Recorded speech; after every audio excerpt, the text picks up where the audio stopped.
पाठशाला।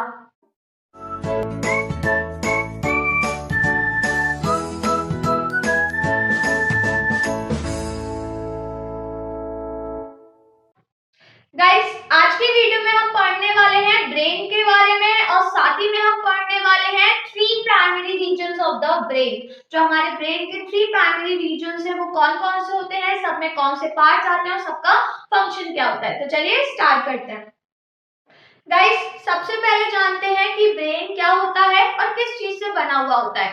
तो ऑब्वियसली आप सभी को पता है कि ब्रेन एक डेलिकेट ऑर्गन है हमारी बॉडी का, जो कि हमारे नर्वस सिस्टम का पार्ट होता है। जितने भी हमारी बॉडी में फंक्शंस हो रहे हैं सबको कंट्रोल कौन कर रहा है, हमारा ब्रेन ही कर रहा है ना। तो जो ब्रेन है वो एक डेलिकेट ऑर्गन है और ऑब्वियसली जब एक ब्रेन ऑर्गन है तो सेल से बना हुआ होगा। तो जो ब्रेन होता है वो कौन से सेल से बना हुआ होता है, न्यूरॉन से, जो नर्व सेल्स होते हैं उनसे बना हुआ होता है। अब गाइस, अगर हम कंपेयर करें बॉडी के साइज से, तो जो ह्यूमन ब्रेन होता है वो सबसे बड़ा होता है सभी एनिमल्स में। अगर हम बॉडी का साइज और ब्रेन के साइज को अगर कंपेयर कर रहे हैं तो जो ह्यूमन ब्रेन होता है वो सबसे बड़ा होता है जितने भी एनिमल्स होते हैं उनसे, है ना। तो ये चीज याद रखिएगा। गाइस, अब जो ब्रेन है वो एक डेलिकेट ऑर्गन है तो ऑब्वियसली वेल प्रोटेक्टेड होगा, है ना, हमारी बॉडी में। तो जो हमारा हेड पोर्शन होता है, हेड में स्कल प्रेजेंट होता है जो कि ब्रेन बोन्स का स्ट्रक्चर होता है। तो स्कल का जो अपर पार्ट होता है दैट इज क्रेनियम, वो प्रोटेक्ट करता है हमारे ब्रेन को। तो जो ब्रेन होता है ये प्रोटेक्टेड होता है इनसाइड ब्रेन बॉक्स, जिसको क्रेनियम कहा जाता है। क्रेनियम मतलब क्या हो गया, जो स्कल का अपर पोर्शन होता है दैट इज क्रेनियम, जिसको ब्रेन बॉक्स भी कहते हैं। तो ये होता है स्कल का पार्ट, यही इसको प्रोटेक्ट करता है। बोन्स का स्ट्रक्चर होता है जो कि हमारे ब्रेन को क्या कर रहा है, प्रोटेक्ट कर रहा है। गाइस, जो ब्रेन होता है, अगर हम एडल्ट ह्यूमन की बात करते हैं तो एडल्ट ह्यूमन में जो ब्रेन का वेट होता है वो 1.35 kg होता है। मतलब पूरे बॉडी वेट का 2% वेट, कितना परसेंट, 2% वेट होता है हमारे ब्रेन का। एक एडल्ट ह्यूमन की बात कर रहे हैं, है ना। अच्छा, आप लोगों को एक बहुत इंटरेस्टिंग चीज और बताती हूँ मैं ब्रेन के बारे में, कि जो हमारा ब्रेन होता है वो 80% वाटर से बना है। मतलब 80% वाटर प्रेजेंट है हमारे ब्रेन में। और जितना भी टोटल हम ऑक्सीजन लेते हैं तो मोर देन 25% ऑक्सीजन हमारा ब्रेन कंज्यूम करता है। हमारा ब्रेन मोर देन 25% ऑक्सीजन पूरी जो बॉडी में हम लेते हैं वो यूज करता है ना। इंटरेस्टिंग चीज ये शायद आप लोगों को नहीं पता होगा, बट ये चीज याद रखिएगा कि जो हमारा ब्रेन है वो 80% वाटर से मिलकर बना है और जो टोटल हम ऑक्सीजन लेते हैं उसका मोर देन 25% ऑक्सीजन हमारा ब्रेन ही यूज करता है, कंज्यूम करता है। क्लियर। अब गाइस, ब्रेन में हमने समझा कि जो क्रेनियम होता है ये प्रोटेक्ट करता है। तो क्या सिर्फ क्रेनियम ही प्रोटेक्ट करता है और कोई कवरिंग नहीं होती? तो ऐसा नहीं है। ब्रेन के बाहर और क्रेनियम के अंदर 3 मेम्ब्रेनस कवरिंग होती है जो कि अगेन प्रोटेक्शन का काम करती है, ब्रेन को क्या करती है, प्रोटेक्ट करती है। तो 3 कवरिंग होती है ब्रेन में और उन कवरिंग को कहा जाता है मेनिंजेस। ये चीज याद रखिएगा, मेनिंजेस मतलब क्या हो गया, 3 जो मेम्ब्रेनस कवरिंग होती है ब्रेन के बाहर जो कि ब्रेन को प्रोटेक्ट करती है that is known as meninges. तो मेनिंजेस क्या हो गया, 3 मेम्ब्रेनस कवरिंग हो गई ब्रेन की। तो इसमें 3 मेम्ब्रेन आती है। First is dura matter, second is arachnoid and third is पिया मैटर। क्लियर। गाइस, जो ड्यूरा मैटर होती है ये सबसे बाहर वाली लेयर होती है, जो आउटर मोस्ट लेयर होती है दैट इज ड्यूरा मैटर। तो outer most tough fibrous membrane होती है कौन सी, ड्यूरा मैटर। बाहर की साइड जो फाइबर से बनी हुई जो मेम्ब्रेन है that is dura mater. Then middle में आती है अरेक्नॉइड। तो जो अरेक्नॉइड होती है ये थिन डेलिकेट मिडिल लेयर होती है। अंदर जो मिडिल लेयर है ड्यूरा मैटर के जस्ट बाद में जो आती है दैट इज अरेक्नॉइड, जो कि कैसी होती है, थिन लेयर होती है और डेलिकेट लेयर होती है। देन अरेक्नॉइड के बाद जो अंदर वाली जो लेयर आती है दैट इज पिया मैटर। तो जो पिया मैटर है this is the inner most layer जो कि हाईली वस्कुलर मेम्ब्रेन है। वस्कुलर मेम्ब्रेन का मतलब हो गया कि इस मेम्ब्रेन में सबसे ज्यादा ब्लड वेसल्स प्रेजेंट होती है, सबसे ज्यादा इस मेम्ब्रेन में ब्लड की सप्लाई होती है।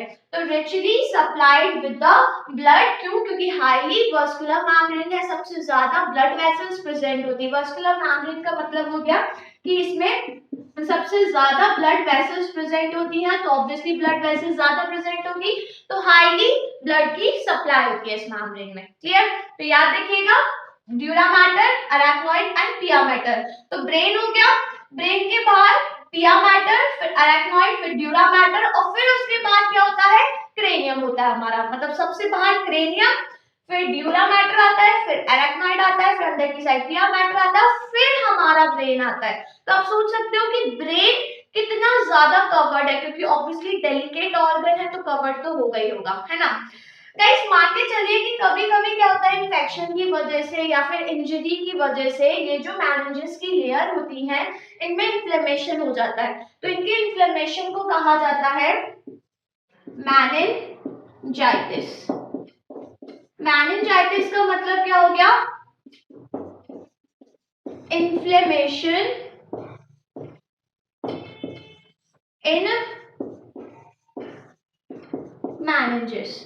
जो मेनिंजेस की लेयर है, अगर इसमें इन्फ्लेमेशन हो जाता है, मतलब इन्फेक्शन की वजह से या इंजरी की वजह से रैगनिंग हो जाती है, स्वेलिंग आ जाती है, तो फिर उसको कहा जाता है मेनिंजाइटिस। क्लियर?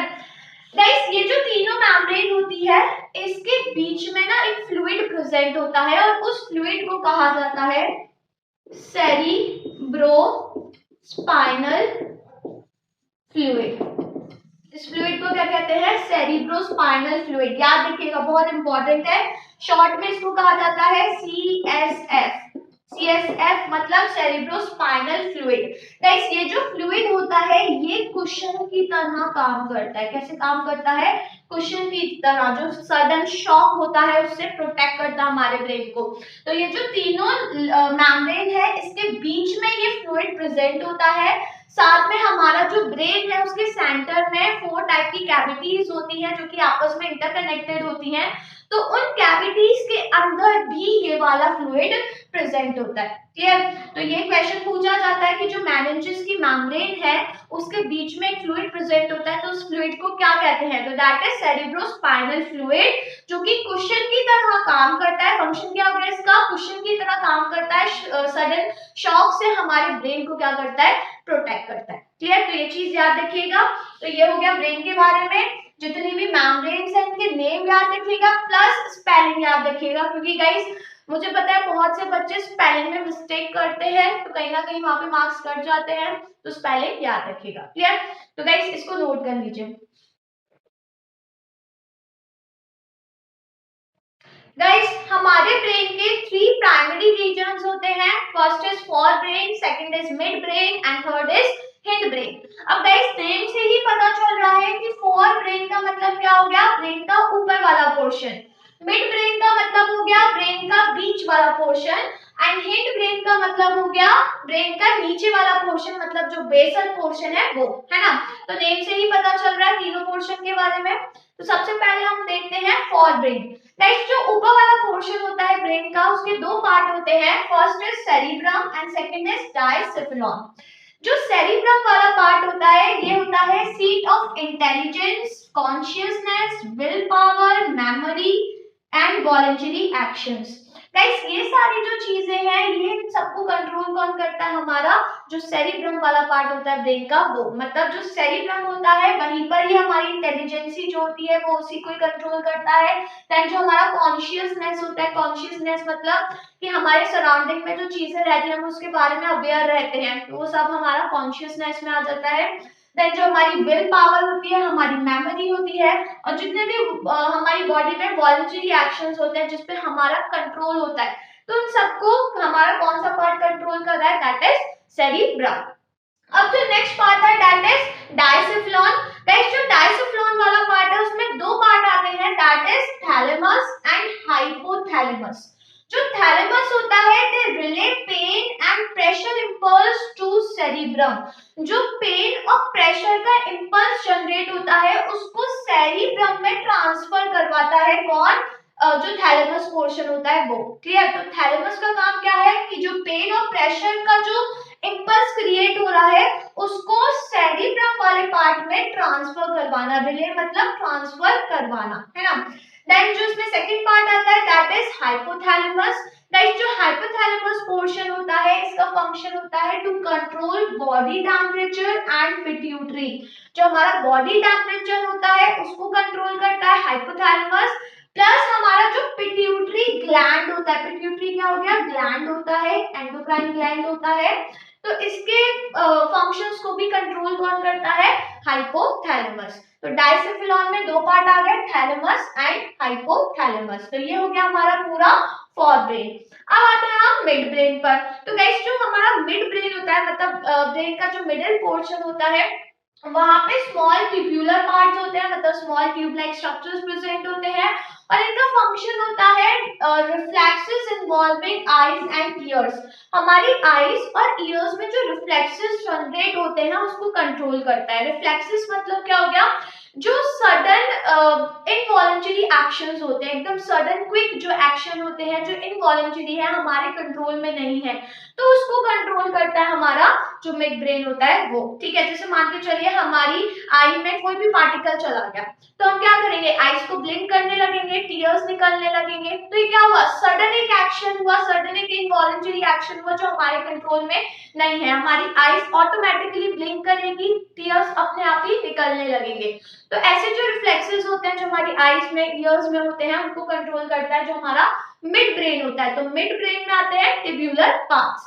फिर आता है हमारा हिंड ब्रेन। हिंड ब्रेन मतलब जो नीचे वाला पोर्शन होता है ब्रेन का, मतलब जो बेसल पोर्शन होता है ब्रेन का वो। गाइस जो मिड ब्रेन, जो हिंड ब्रेन होता है इसमें तीन पार्ट आते हैं, that is cerebellum, pons and medulla oblongata. ये जो तीन पार्ट होते हैं ये हमारे ब्रेन के बेस में प्रेजेंट होते हैं, मतलब हिंड पार्ट में प्रेजेंट होते हैं।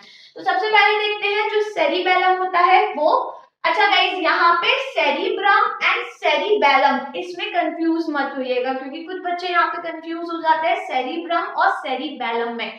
सेरिब्रम जो होता है वो लार्जर ऊपर वाला जो पोर्शन होता है वो होता है ना, और जो सेरिबेलम होता है वो बेस में नीचे की साइड पर प्रेजेंट होता है। सेरिबेलम का फंक्शन होता है control body balance and coordinate muscular activities. Guys जो हमारे बॉडी का बैलेंस है, हम सीधे खड़े हैं, हम ऐसा तो है नहीं कि गिर रहे हैं इधर उधर जा रहे हैं, ऐसा तो होता नहीं, हमारा बॉडी एक बैलेंस में रहती है। तो जो बॉडी बैलेंस है उसको कंट्रोल कौन करता है, सेरिबेलम करता है, और साथ में जो हमारी मस्कुलर एक्टिविटीज होती है उसका को कोऑर्डिनेट कौन करता है, अगेन सेरिबेलम करता है। तो सेरिबेलम का फंक्शन होता है हमारे बॉडी बैलेंस को कंट्रोल करना, साथ में जो मस्कुलर एक्टिविटीज होती है उनको कोऑर्डिनेट करना, क्योंकि जो मस्कुलर एक्टिविटीज होती है उसमें सिर्फ एक मसल का इन्वॉल्वमेंट नहीं होता, डिफरेंट मसल्स का इन्वॉल्वमेंट होता है, तो उन सबको कोऑर्डिनेट करता है हमारा सेरिबेलम।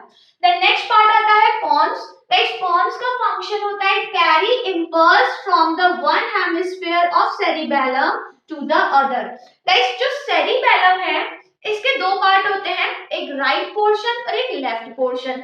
तो राइट पार्ट और जो लेफ्ट पोर्शन होता है उसको क्या कहते हैं, हेमिस्फीयर कहते हैं। तो एक हेमिस्फीयर से दूसरे हेमिस्फीयर में इंपल्स को ट्रांसफर करवाता है, वो भी किसके, सेरिबेलम के।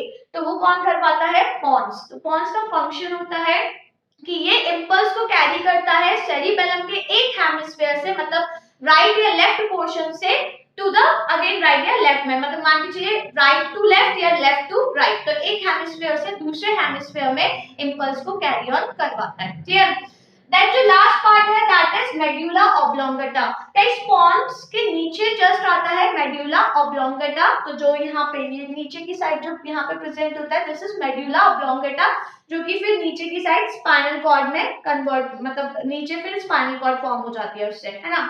तो जो मेडुला ऑब्लोंगेटा है इसका फंक्शन होता है कंट्रोल इनवॉलंटरी एक्टिविटीज। जितनी भी हमारी बॉडी में इनवॉलंटरी एक्टिविटीज होती है, मतलब वो एक्टिविटीज, वो फंक्शंस जिस पे हमारा कोई भी कंट्रोल नहीं होता, उन एक्टिविटीज को कंट्रोल करता है हमारा मेडुला ऑब्लोंगेटा।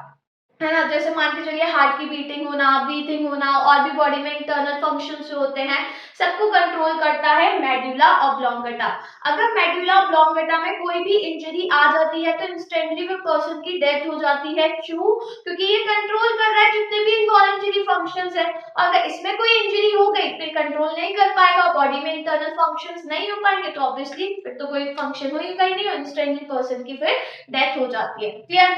तो गाइस ये 3 रीजन होते हैं, इन तीनों रीजन में ये सब पार्ट्स आते हैं और सबके फंक्शंस ये आप लोगों को याद रखने हैं। फॉर ब्रेन में सेरिब्रम एंड डायसेफ्लॉन। डायसेफ्लॉन में 2 आते हैं, thalamus and hypothalamus. Then mid brain में स्मॉलर जो ट्यूब्यूलर पार्ट होते हैं वो आते हैं। देन हिंड ब्रेन में 3 पार्ट आते हैं, cerebellum, pons and medulla oblongata. ये सारी चीजें याद रखिएगा गाइस, साथ में सबका जो फंक्शंस है वो याद रखिएगा। क्लियर? तो गाइस इस टेबल को नोट कर लीजिए।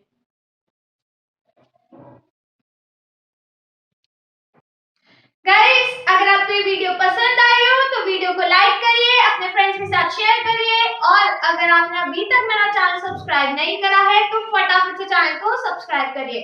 तो अब मैं आपसे मिलती हूँ मेरी अपकमिंग वीडियो में एक नए टॉपिक के साथ। तब तक बने रहिए मेरे साथ, और हाँ, मेरे साथ बायोकेमिस्ट्री पढ़ते रहो ना, and be safe from corona.